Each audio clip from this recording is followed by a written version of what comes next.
সর্বকালের সেরা বিখ্যাত হলিউড অ্যাক্টর জিম ক্যারি 1990 সালে যখন নিজের ক্যারিয়ারে সফলতা পাওয়ার জন্য চরম স্ট্রাগলের মধ্যে দিয়ে যাচ্ছিলেন, যখন চারিদিক থেকে প্রতিদিন তাকে বারবার শুধু রিজেকশন ফেস করতে হচ্ছিল, সেই সময় তিনি নিজেই নিজের নামে অ্যাক্টিং করার জন্য পাওয়া একটা $10 মিলিয়ন চেক লিখে তাতে 1995 সালের একটা তারিখ দিয়ে ওয়ালেটে রেখে দেন। একজন স্ট্রাগলিং অ্যাক্টর যাকে চারিদিক থেকে রিজেকশন ফেস করতে হচ্ছে, তার কাছে সেই সময় অ্যাক্টিং করে $10 মিলিয়ন পাওয়ার কথা ভাবা মানে 5 বছর কেন 50 বছর পরের একটা গোলের সমান। কিন্তু জিম ক্যারি প্রতিদিন সেই চেকটা দেখতে থাকতেন এবং কল্পনা করতে থাকতেন যে তার সেই স্বপ্নটা পূরণ হয়েছে। এর ফলে আস্তে আস্তে তার মধ্যে বিশ্বাস জন্ম নিতে শুরু করে যে তার এই স্বপ্নটা সত্যি হওয়া 100% পসিবল। ফলে তার নেওয়া প্রতিটা অ্যাকশন সেই স্বপ্ন পূরণের দিকে ওয়ান পয়েন্টেড ফোকাস হয়ে যায় এবং 1995 সালে তিনি যে ডেটটা সেই চেকে লিখে রেখেছিলেন তার ঠিক কিছুদিন আগেই ডাম্ব অ্যান্ড ডাম্বার নামের বিখ্যাত মুভিতে অ্যাক্টিং করার জন্য সত্যিই তিনি $10 মিলিয়ন একটা চেক হাতে পান। শ্রী শ্রী রামকৃষ্ণ পরমহংস বলেছিলেন, বিশ্বাসে মেলায় বস্তু, তর্কে বহুদূর। 10 বছরের লক্ষ্য 1 বছরে পূরণ করা সম্ভব কি সম্ভব না সেটা যদি কেউ অগভীর যুক্তিতর্ক দিয়ে বিচার করতে যায় তাহলে অসম্ভব বলেই মনে হবে। আর তখন সেটা 10 বছর কেন, সারা জীবনেও হয়তো সে পূরণ করতে পারবে না। কিন্তু যদি সে একবার মন থেকে বিশ্বাস করে ফেলতে পারে যে সেটা 1 বছরেই অর্জন করতে পারা সম্ভব, তাহলে সেটা 1 বছরে না হয়ে হয়তো 1.5 বছরে কি 2 বছরে পূরণ হবে, কিন্তু অ্যাটলিস্ট পূরণ হওয়ার সম্ভাবনা অনেক গুণে বেড়ে যাবে।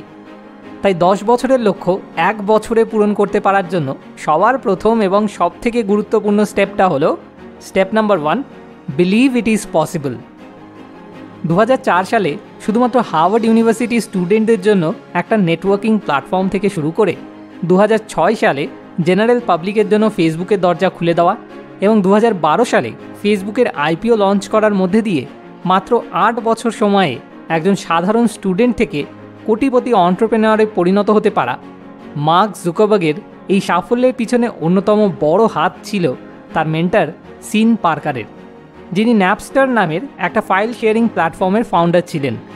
আর সিন পার্কারের এই অবদানের কথা মার্ক জুকারবার্গ নিজে মুখেই বিভিন্ন ইন্টারভিউতে স্বীকারও করেছেন। ফেসবুককে শুধুমাত্র ইউনিভার্সিটি স্টুডেন্টদের মধ্যে সীমাবদ্ধ না রেখে জেনারেল পাবলিকের জন্য ওপেন করা, নতুন ইউজারদের স্ট্র্যাটেজিক্যালি আকৃষ্ট করা এবং অ্যাডভার্টাইজিং ও পার্টনারশিপের মাধ্যমে ফেসবুককে মনিটাইজ করা, এই সমস্ত ডিসিশন জুকারবার্গ নিতে পেরেছিলেন সিন পার্কারের এক্সপিরিয়েন্স ও গাইডেন্সের সাহায্যেই, যে কারণে সিন পার্কারকেই ফেসবুকের প্রথম প্রেসিডেন্ট পদে নিযুক্ত করা হয়েছিল। হাইড্রোজেন পারঅক্সাইড স্বাভাবিকভাবেই সময়ের সাথে ভেঙে গিয়ে ওয়াটার এবং অক্সিজেনে পরিণত হয়, কিন্তু এই প্রক্রিয়া সম্পূর্ণ হতে কয়েক ঘন্টা এমনকি কয়েক দিন অবধি সময় লেগে যায়। কিন্তু যদি হাইড্রোজেন পারঅক্সাইডের সঙ্গে ক্যাটালিস্ট হিসেবে ম্যাঙ্গানিজ ডাই অক্সাইড উপস্থিত থাকে, তাহলে মাত্র কয়েক মিনিট বা এমনকি কিছু ক্ষেত্রে কয়েক সেকেন্ডের মধ্যেই হাইড্রোজেন পারঅক্সাইড ভেঙে গিয়ে ওয়াটার এবং অক্সিজেনে পরিণত হয়ে যায়। আমাদের লাইফে সঠিক মেন্টরের উপস্থিতিও ঠিক এই ক্যাটালিস্টের মতো ভূমিকা পালন করে আমাদের 10 বছরের লক্ষ্যকে 1 বছরে পূরণ করিয়ে দিতে পারে। So step number 2, seek support and mentor.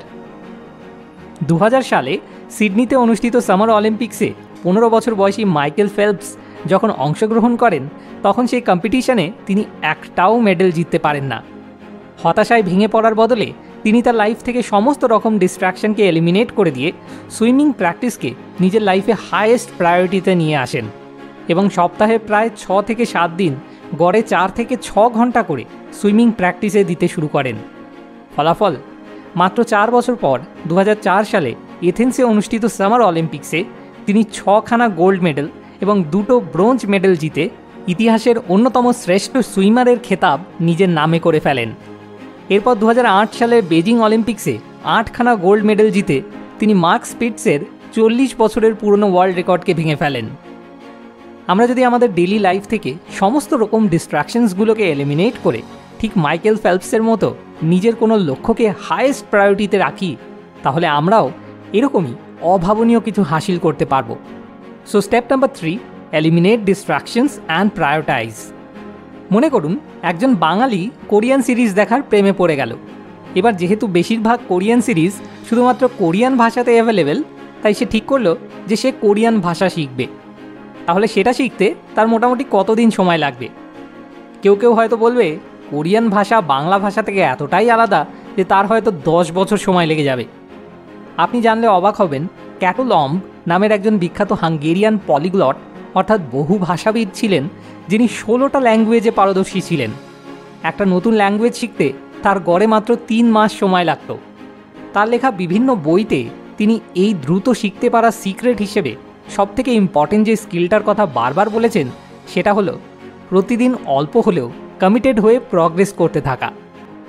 একজন সাধারণ মানুষ দিনে গড়ে 4 থেকে 6 ঘন্টা সময় আনপ্রোডাক্টিভ কাজে নষ্ট করে, অর্থাৎ সপ্তাহে প্রায় 40 ঘন্টা, মাসে 180 ঘন্টা এবং 1 বছরে প্রায় 2000 ঘন্টা আমরা অযথা নষ্ট করে ফেলি।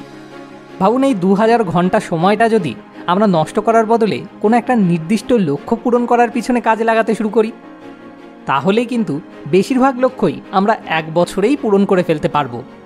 So step number 4, commit to daily progress. 1994 সালে একটা ছোট্ট গ্যারাজ থেকে শুরু করে মাত্র 5 বছর সময়ের মধ্যে অ্যামাজন কোম্পানির ফাউন্ডার জেফ বেজস একজন বিলিনিয়ার অর্থাৎ কোটিপতিতে পরিণত হন। একটা সামান্য অনলাইন বুক স্টোর থেকে আজ গোটা বিশ্বের অন্যতম সবথেকে বড় ই কমার্স প্ল্যাটফর্ম হয়ে ওঠার পেছনে যে সিক্রেটটা রয়েছে সেটা হলো জেফ বেজসের এভার লার্নিং মেন্টালিটি এবং দ্রুত নিউ টেকনোলজি অ্যাডপ্ট করার প্রবণতা। জেফ বেজসের কথায়, যদি আপনি ব্যর্থতার সম্মুখীন না হচ্ছেন তার মানে আপনি যথেষ্ট ইনোভেশন করছেন না। আর এই রিস্ক টেকিং ইনোভেটিভ কালচারটাকেই তিনি তার কোম্পানিতে সব সময় প্রমোট করে এসেছেন এবং তার সাথে সাথে কাস্টমারদের ফিডব্যাক অনুযায়ী নিজেদেরকে অ্যাডাপ্ট করার উপর আনওয়েভারিং ফোকাস ধরে রেখেই এই অভাবনীয় কম সময়ে অ্যামাজন সফলতার শিখরে পৌঁছাতে পেরেছে। তো কোনো লক্ষ্য কেউ কত দ্রুত অর্জন করতে পারছে তা অনেকখানি নির্ভর করে যে সে কত তাড়াতাড়ি শিখছে এবং প্রয়োজন অনুযায়ী কত দ্রুত নিজেকে পরিবর্তন করে নিতে পারছে। So step number 5, embrace learning and adoption. তো 10 বছরের লক্ষ্য 1 বছরে পূরণ করতে পারার জন্য স্টেপগুলো হলো: step number 1, believe it is possible. Step number 2, seek support and mentor. Step number 3, eliminate distractions and prioritize. Step number 4, commit to daily progress. And step number 5, embrace learning and adoption. আশা করি এই ভিডিওর মাধ্যমে আমরা এই জীবন সমস্যার একটা practical সমাধান খুঁজে বার করতে পারলাম। তাহলে চলুন এবার ভিডিওটাকে শেয়ার করে অন্যদের কাছে এই জীবন সমস্যার সমাধানটাকে পৌঁছে দিতে সাহায্য করি। ভিডিওটা শেষ অবধি দেখার জন্য অসংখ্য ধন্যবাদ। মোর উইজডম, মোর সলিউশন, বেটার লাইফ।